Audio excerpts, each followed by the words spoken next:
everybody, my name is Cheri. Welcome to my stamp workshop.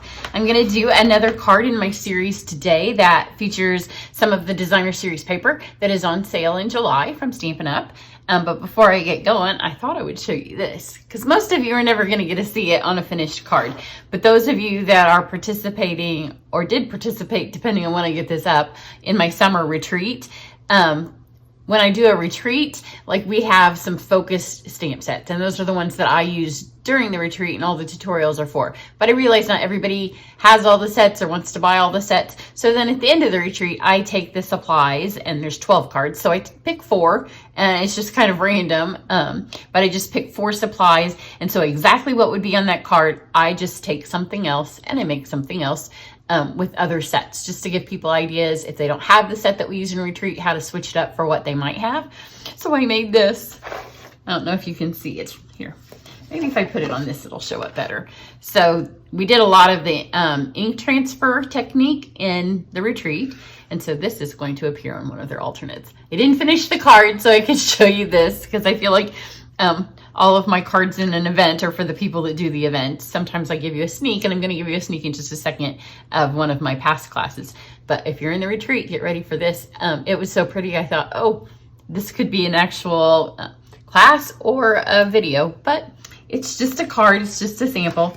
But the papers are on sale, and these are the papers that are in the annual catalog. Starting August 3rd, we have our holiday catalog, which I'm still calling it that. It's called the July to December, but it starts in August because of COVID. So a year when we switch the name all up, also switches the month up. So it's really confusing. So just stick with the holiday catalog. And when they change the name again in a few years, we can still call it the holiday because that's what it's been for a long time. So when a new catalog comes out, I have what are my most popular classes. We do 10 to 12 projects. The one that's coming up will be 10. And each card has a new paper.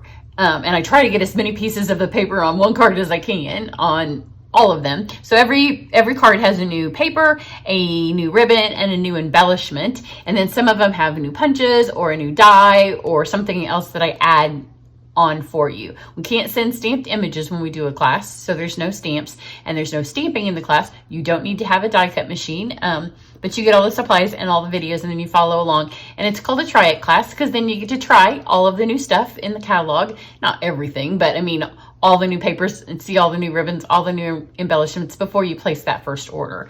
So here are the ones that I did for this past annual catalog, and this is the paper I'm going to use today. Most of them have a fun fold of some sort. We use a lot of the paper to be our highlights because no stamping, so you'll see none of these have anything stamped on them. But these are the ones that we did for the annual catalog. But I just wanted to tell you that this is one of my favorites because coming up soon, the end of July, if it hasn't filled by then, but it's about 3/4 of the way full. The reason it fills is because my husband would divorce me. He is my helper, and he will only help do so many. So there's a number that we can do and make packets and still survive in the house that we have without having to get more tables or anything. So I am going to use the hand penned petals and the hand penned designer series paper. It's beautiful paper. I have other videos up where I showed you the paper, so I'm not going to take the time in this class to do that. Actually, I had in-person camp today. This is one of the cards that they made, and my husband told me he was going to try to get home early, so I'm running out of time. So we're just going to get right into this project. So this is Pool Party, and then I have a sheet of just white, and it's cut a little bit less than 4 and a little bit less than 5 1/4. And then we have just some other papers. So I'm going to give you a couple of tips on how you make a card like this. So it is an easy card to do, but there are some tips to get it the way you want. So I pulled out one of the images from the hand penned. My hands are a little bit dirty because I finished up the alternate projects, and this retreat was a little bit messy, as some retreats are. I usually, not only do they have stamp sets, they have a technique. So this one, I should have called it messy. And then I also cleaned up all the stamps from my camp this morning. So between the two, my hands are kind of dirty. So I'm going to stamp this catty corner in the middle. And this card, I should find the ugly one because I made one that I wasn't pleased with.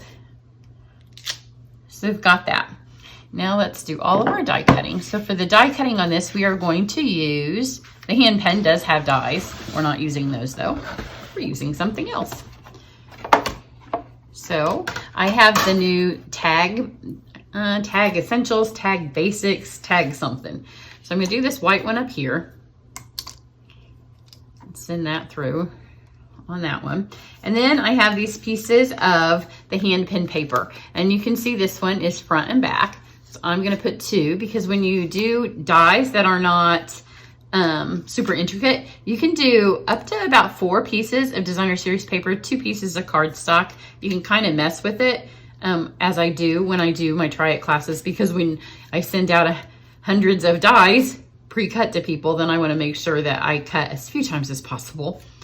That's one of the divorce things.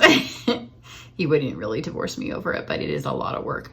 And the last try it class, we stayed up till 1 in the morning, 3 nights in a row, getting the packets cut. So that's the limit. The number I had last time, that's the limit for right now of what we can do. So you can see I've put these on. I'll give you one other tip. These have stitching in them, kind of perforation. So you want them to go up the direction that you want the perforation to be, because if you do them both the same way and you flip them around to use them on your card, one of them's going to have the perforations going inside out, and you don't want that. So just do them the way that you want it to be. So let's send these through. That's a little speed bump-ish. Let's turn that one. I don't want any kerplunking when I go through. It does kerplunk a little bit sometimes when you have 4 sheets of designer series paper, because it's just a bigger drop off, just that little bit right there. But if it's gonna save me 2 hours in die cutting, then it's worth it. So we've got our large tag, and that's by what I mean the perforation. See, this is right side and that's wrong side. So those don't look nearly as pretty as they look on that side. So we have those and those. See, and they cut perfectly too. And on these, I did use them in the try it class last time. You could get 4 pieces of designer series paper. If you're making something in bulk, that's a good tip to know. So now I'm gonna take this again.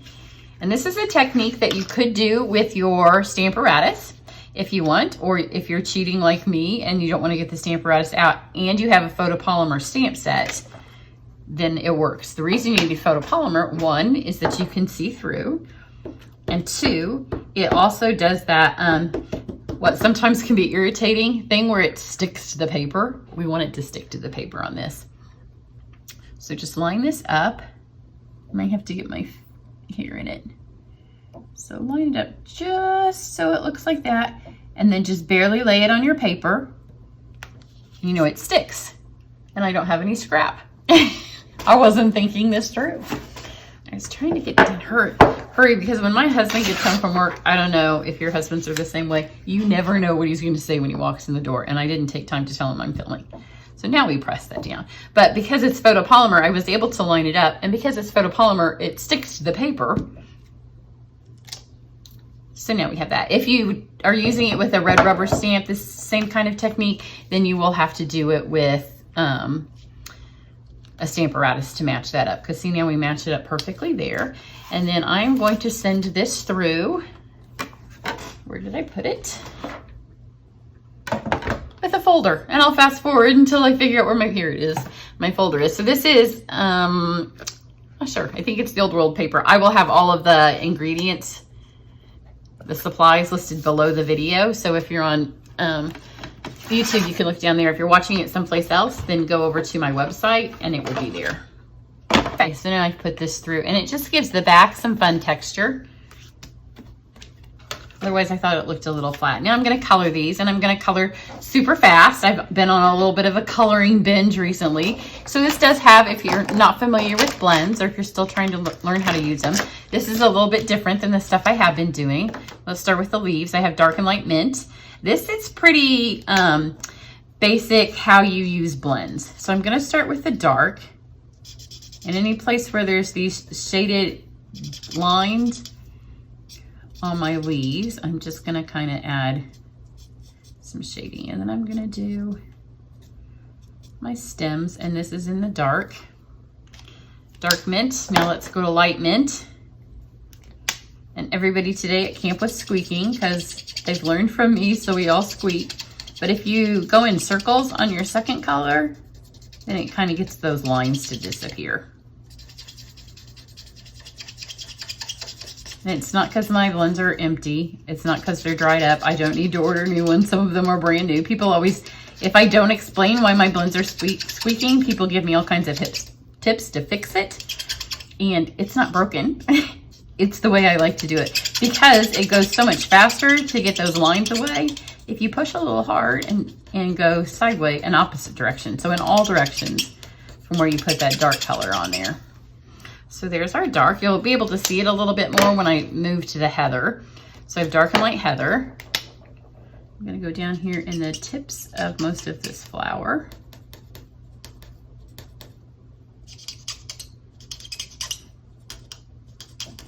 And I do put lots of color because the more color, the more it can blend. The only time you don't want to put lots of color is if your image is super small because it does bleed and then it's going to bleed out of the lines. Now let's go to our light. So see, if you just go like this, it just leaves that line there. If you go like that, then the line disappears right away. But they do squeak. So if you can't stand the squeaking, as some people tell me that it irritates them when they watch me do it, you can find somebody else and watch them when they color with blends. Or you can just watch them on my Instagram where it's set to music and not. And I also like to leave a little bit of white. On Instagram, it's fast forwarded and not, I don't talk because I fast forward and I would sound like a munchkin. So there's that one. And then my new favorite color is the pale papaya. So I'm gonna do the same thing, start with dark. And you can see where those lines are. Where the artist has said this is where there would be some dark. I don't squeak if I use the brush tip because if you press that hard on the other side, you're gonna smush it. It just goes so much faster. And when I have a lot of people at camp and they're all doing this, it sounds quite delightful, I think. So we've got that, looks super pretty. And now I'm gonna take the brush tip of my light pool party. And I'm just gonna fill in some sky, but not the whole tag. I just want some artsy sky. So I'm just gonna go everywhere here and it'll help kind of separate this tag a little bit from the white background. But obviously I don't want to stamp on pool party, but when you have the brush tip of your blend, you can color whole sheets of paper. If you're out of a sheet of paper and you have that color of blend in that color, then you can just make it.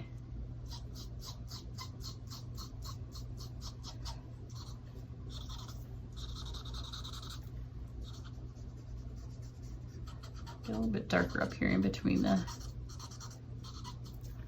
so there we go. Now we're almost done with the card. I have some papaya ribbon. I'm just gonna take a little snip of it. This is not any kind of a fancy bow. This card's really simple. And I'm literally just gonna tie a knot on my tag. And look how pretty this looks.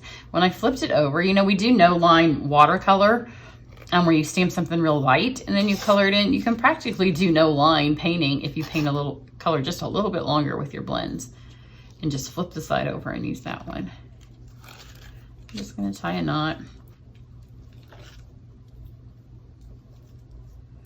Put that on there, and then let's put this all together.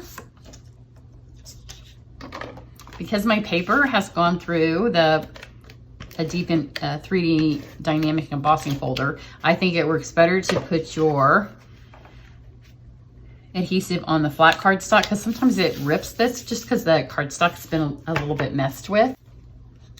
Just to give this a little bit of lift so you can see the difference. If you did this smaller tag, the next smaller tag, you would have less to color, but there would be more that shows out the outside. So it's just kind of a personal choice. And then you just line this back up. And before you touch it down, just kind of make sure it's in the right place and then you can add those. Shorten this a little bit. And then I'm going to pull it this way so it goes on my card this way.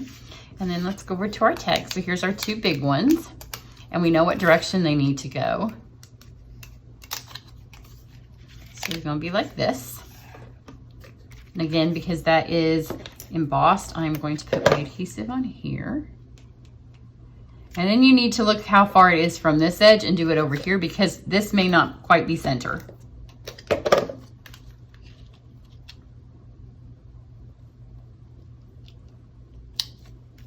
So you can see if it was really centered, it'd be a little bit more that way. I'm not going to let it bother me. It's art, and it's not supposed to be stressful. And whoever you give this to will be most impressed that you made it, and they won't be looking to see if it's exactly the same measurements from one side to the other. And then I'm just matching where the holes are up on these opposite tags. See this beautiful paper, and it's on sale. Remember, it's on sale. I have a bunch of other offers. I always give away a thank you gift, and this month I'm doing a drawing for a full set of markers, which I am going to use soon. I think I'm going to go with this darker one. These are the purple pearls. I think they're hydrangea. They're from the hydrangea suite. Whether or not they're called hydrangea, that's why I'm putting the names at the bottom. But make sure before you place your order, you get my host code so you get all the freebies. So isn't that pretty? So super simple. It has some fun little techniques. I love the way the blends look on this. Here's my other one, which is lined up a tad bit better because I wasn't talking when I was stamping. So there you go. If you have any questions or you want to know the papers that are on sale, just hop over to my website. The link is down underneath the video. If you're on my website, then it's right there. If you're on Facebook, you'll have to go to either YouTube or my blog or someplace to get it. But if you're interested, if you need a new catalog, let me know. I'd be happy to send you one if you're in the US and nobody else is sending you one. Otherwise, have a great day and catch me back here in a couple of days for another paper sample.